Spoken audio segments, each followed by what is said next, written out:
Hello everyone. In this video we are going to discuss about binary floating point multiplication. This is the flowchart required for doing the multiplication of floating point numbers.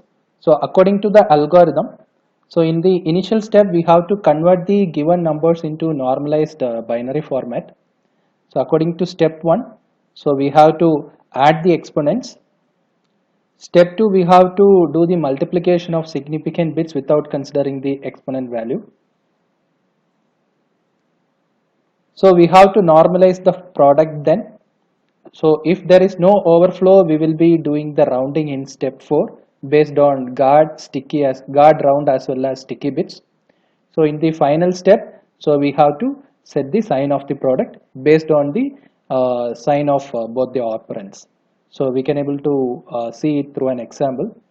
So according to the example, the given number one is 0.5, second one is minus 0.4375. Both are in decimal format.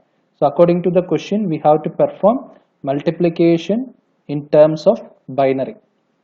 So according to the algorithm, in the initial step, we have to convert the given number into binary. So while doing the operation, till fourth step, we are not going to mind the sign bit. So after performing multiplication only, we are going to set the sign bit to the product. So the given number, one is positive and another one is negative. So the product will be a negative number. So if both the sign of the operands are same, then we can put positive sign.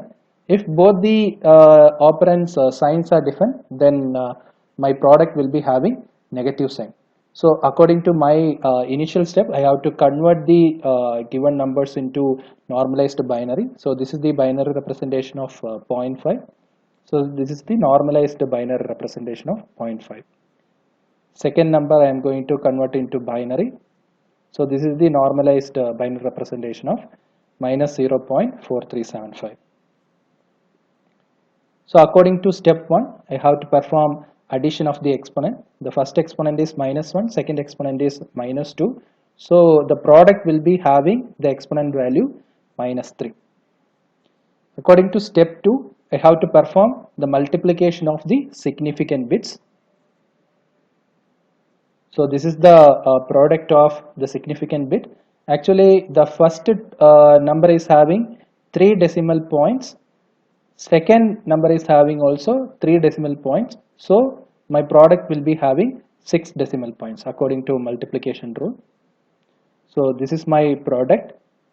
So already I have calculated the exponent of the product in the previous step itself. So this is the product after the step 2. In the third step, I have to normalize the given number. Already the product is in the normalized format only. So no need to perform any further normalization.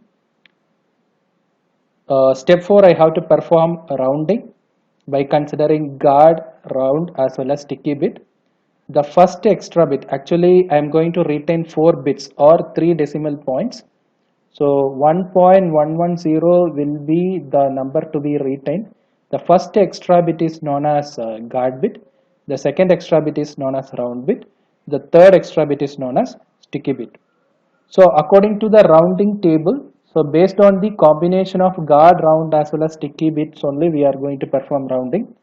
So according to the rounding table case number 1, so if my guard bit is 0, no need to consider any round as well as sticky bit combinations. So simply I can able to avoid or remove guard, round as well as sticky bit by doing truncation. So my final result will be 1.110 into 2 power minus 3 after rounding. In the final step, so we have to set the sign to the product based on the given floating point numbers. Here the first number is a positive number, second number is a negative number. So obviously my product will be a negative number. Thank you.